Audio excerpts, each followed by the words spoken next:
The room went completely quiet when the screen behind me lit up. 100 guests turned at the same time. Champagne glasses froze halfway to lips. Someone near the back whispered my name like they had just seen a ghost. And right there in the front row, my mother swayed slightly before gripping the edge of her chair. "Clara?" she said under her breath. For a moment, it felt like the entire evening had frozen. The music faded, the cameras kept rolling, and the world watching the live stream had no idea why the woman in the front row suddenly looked like she might faint. I stood at the center of the room beside Ethan, holding his hand. The light from the projector washed across the crowd. No one moved. The image behind us wasn't dramatic. It was simple, just a photo, an old family photo. One they probably thought I had forgotten. But I hadn't forgotten anything. Not the smiles, not the silence, and definitely not the day they decided I didn't belong in that picture anymore. Across the room, my sister Lily stared at the screen. Her expression wasn't anger. It was confusion, like someone trying to solve a puzzle they didn't realize they were part of. The guests shifted in their seats. Some were friends, some were journalists. Some had flown across oceans just to be here tonight. None of them understood why the bride had suddenly stopped speaking. Ethan squeezed my hand gently. "You okay?" he whispered. I nodded slowly. My heartbeat was steady. Strangely steady. For a long time, I imagined this moment would feel different, dramatic, explosive. But it didn't. It felt quiet, like the calm moment just before the truth settles into a room. The screen behind us changed again. Another image appeared. A younger version of all of us. A family dinner. The kind with forced smiles and perfectly arranged plates. A ripple of whispers spread across the room. People leaned closer, trying to understand what they were looking at, trying to understand why these pictures were suddenly appearing in the middle of a wedding celebration. In the front row, my father slowly straightened in his chair. My mother still hadn't looked away from the screen.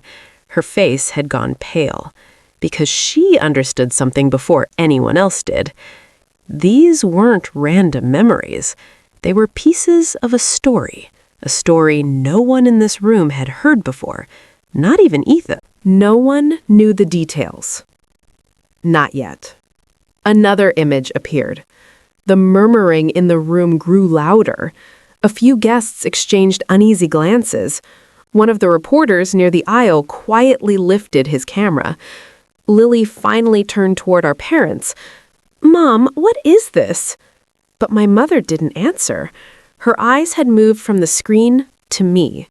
And for the first time that evening, I saw something in her expression I had never seen before. Not anger, not embarrassment, recognition. As if she had suddenly realized exactly what this night had become. Ethan leaned closer. "You don't have to do this," he whispered again. His voice was gentle, protective. But I shook my head. "Yes," I said quietly. "I do." The screen behind us flickered once more. Another photo appeared, and this one made the entire room go silent again. Because this picture wasn't from tonight. It wasn't even recent. It was from the exact moment everything started. The moment a single decision quietly changed the direction of my life. And the strange thing was, no one in this room realized yet that this wedding wasn't the beginning of the story. It was the ending. The message stayed on the screen longer than any image before it. "It's better if you don't come, Clara." No one in the room spoke. Some guests shifted uncomfortably in their chairs. Others looked down at their glasses as if they were witnessing something too private. Across the room, Lily slowly leaned back. "You said that to her?" My mother didn't respond. Her hands were clasped tightly together in her lap, the kind of grip people use when they're trying to hold something inside. My father cleared his throat again, louder this time. "Clara," he said firmly. But he didn't finish the sentence, because the screen behind me changed again. The next image wasn't a message. It was a photograph. My apartment balcony. Nighttime. City lights stretching into the distance. The picture had been taken from behind me. I was sitting in a chair, wrapped in a blanket, staring out over the skyline. A few guests frowned, trying to understand why this image mattered, but for me, that moment was impossible to forget, because that was the night after the message, the night I stopped waiting for another explanation. I could still remember the quiet of that balcony, the hum of traffic below, the cold air against my face. My phone had been sitting on the small table beside me, silent. No second message, no correction, no "we'll figure something out." Just silence. At the time, I thought the silence meant something had ended. I thought it meant I had lost something important. But looking at the photo now, glowing above the crowd, I realized something else. That silence hadn't taken anything from me. It had given me something. Clarity. Another image appeared. This one showed my laptop open on the balcony table. A calendar page. A date circled in red. Someone in the crowd whispered, "What is that?" Ethan glanced at the screen, then back at me. His expression had softened slightly, because he knew that moment too. Across the room, Lily crossed her arms slowly. "This is ridiculous," she said, but her voice didn't carry the confidence it once had. "Everyone has family arguments." No one answered her, because the next image appeared before anyone could. This one showed my phone again, a video call screen. Ethan's face smiling back at the camera.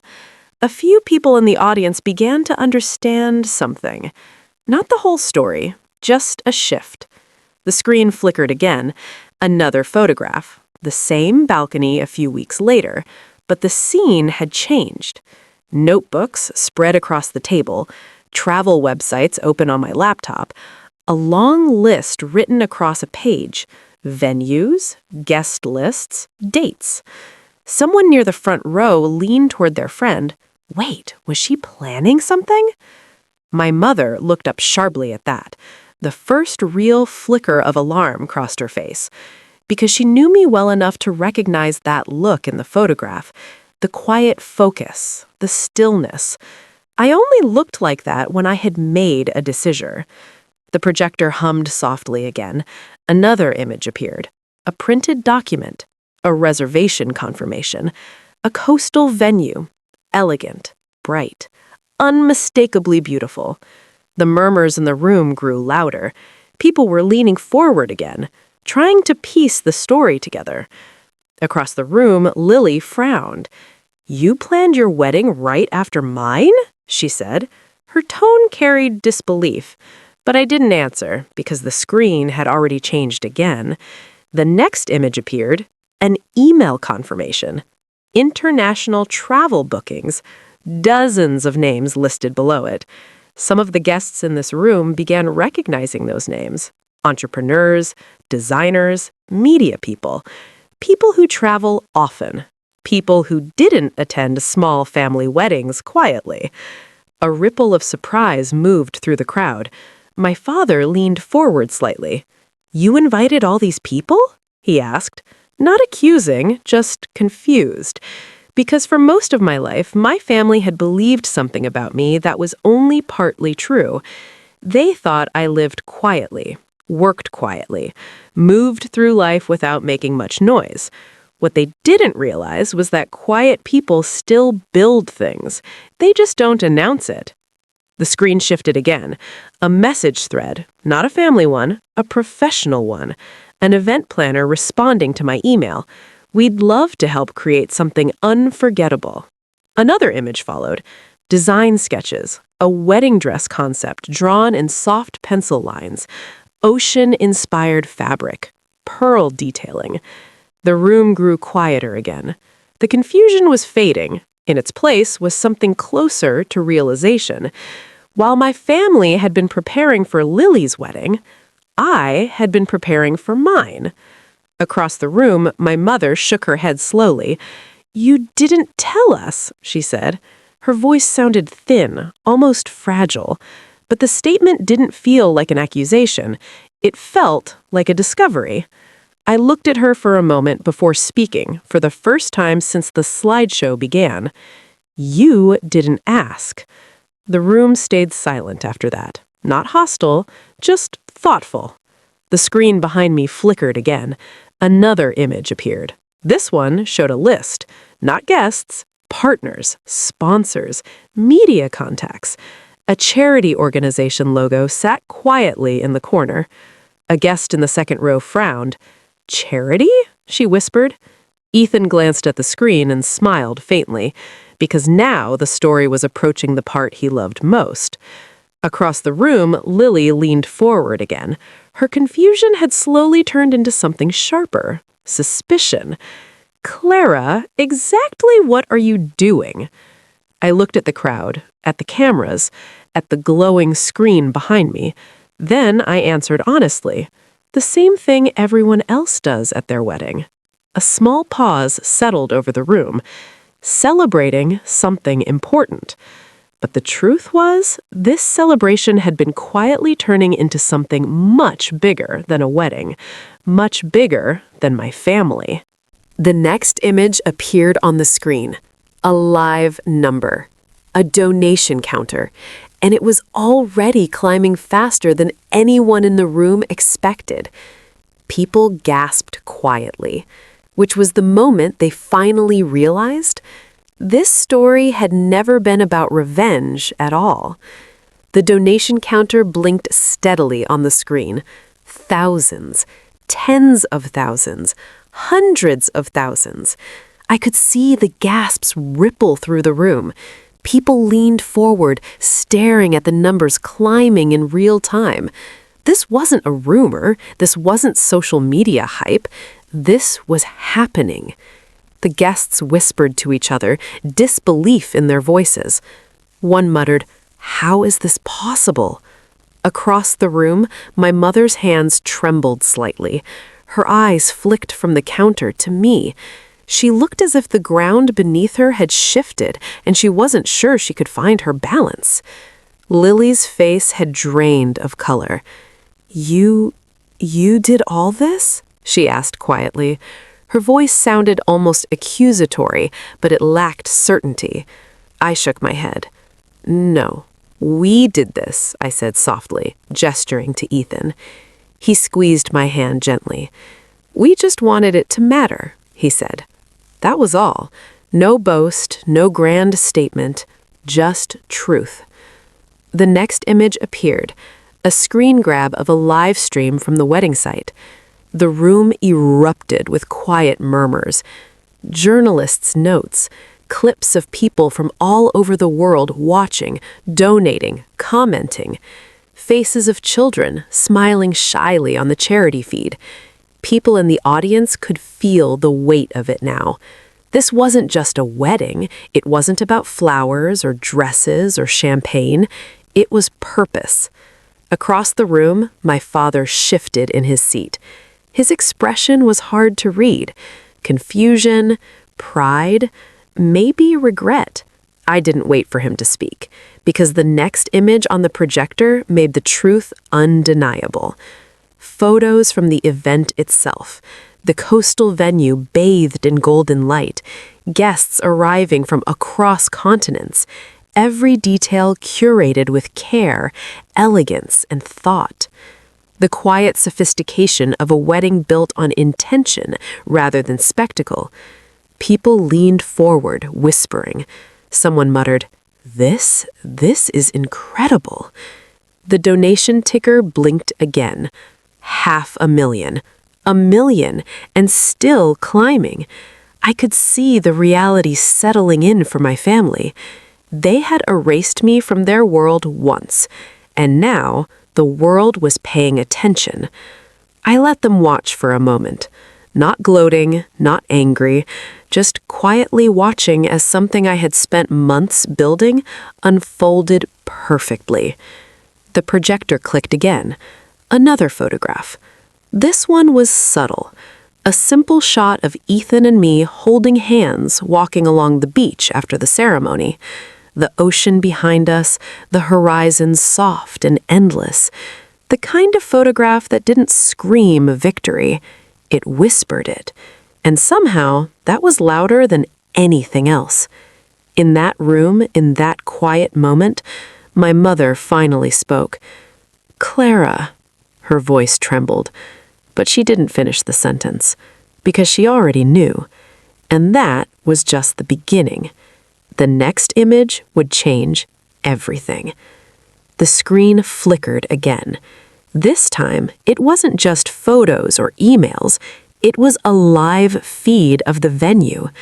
The ceremony had begun hours ago, but now cameras captured guests arriving, dressed elegantly, chatting quietly, smiling as they found their seats. The whispers in the room grew louder. My mother covered her mouth with her hand. My father's eyes were wide, fixed on the screen like he couldn't believe what he was seeing. Even Lily's expression had shifted from confusion to disbelief to worry. The next shot showed the entrance, the aisle, soft, warm light spilling across white sand. And then, me. I stepped forward slowly. My dress caught the golden light just so. It wasn't flashy, it wasn't loud. It was deliberate, graceful, purposeful. Every step carried years of quiet observation, careful patience, and deliberate planning.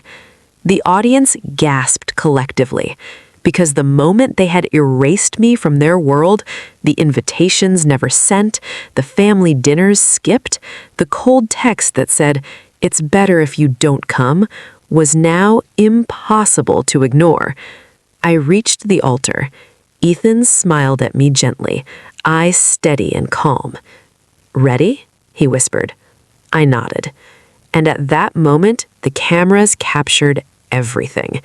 The reactions of the guests, the beauty of the ceremony, the subtle elegance of the design.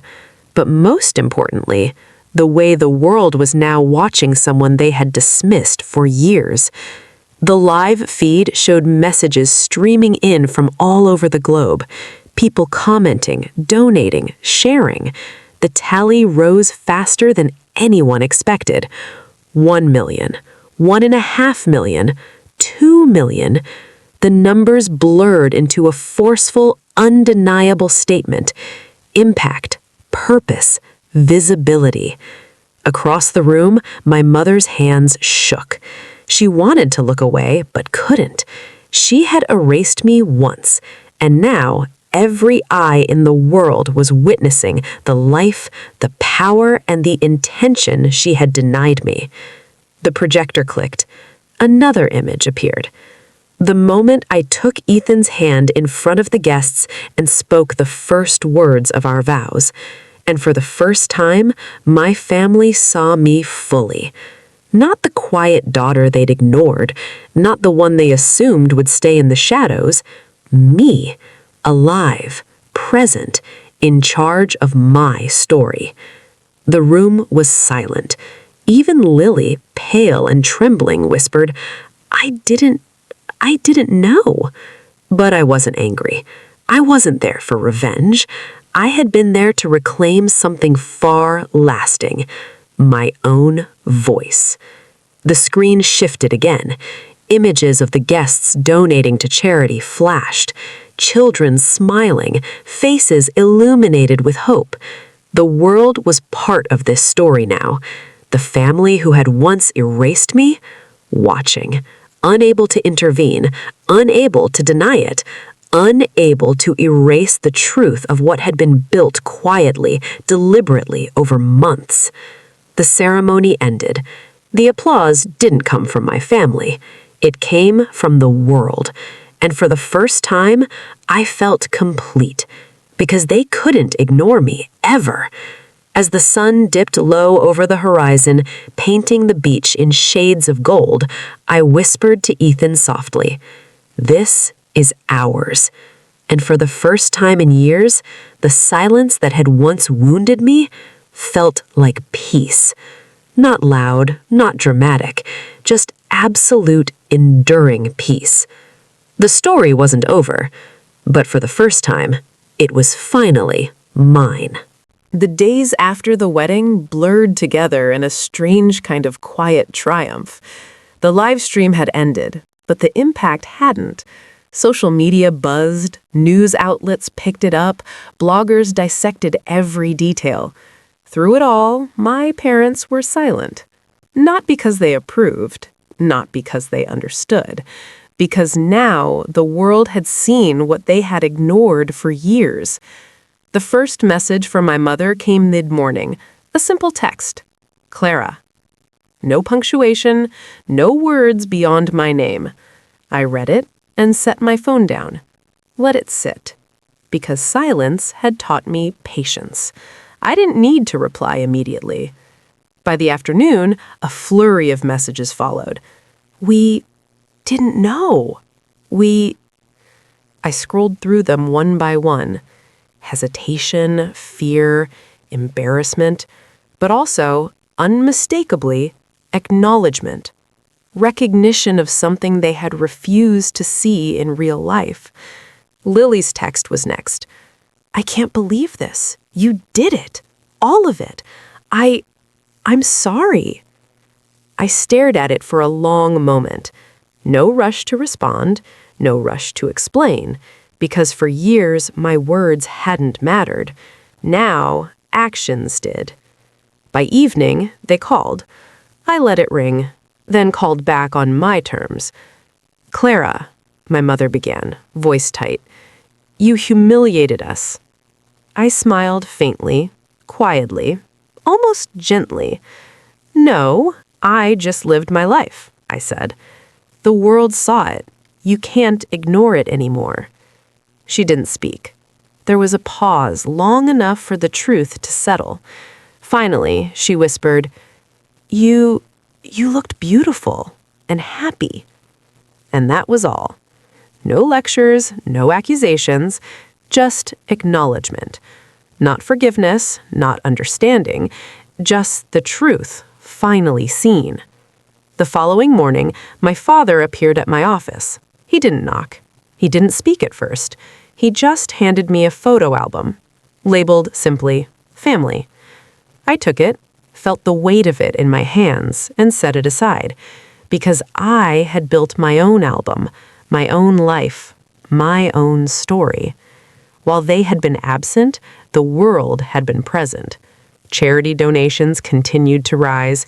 People reached out.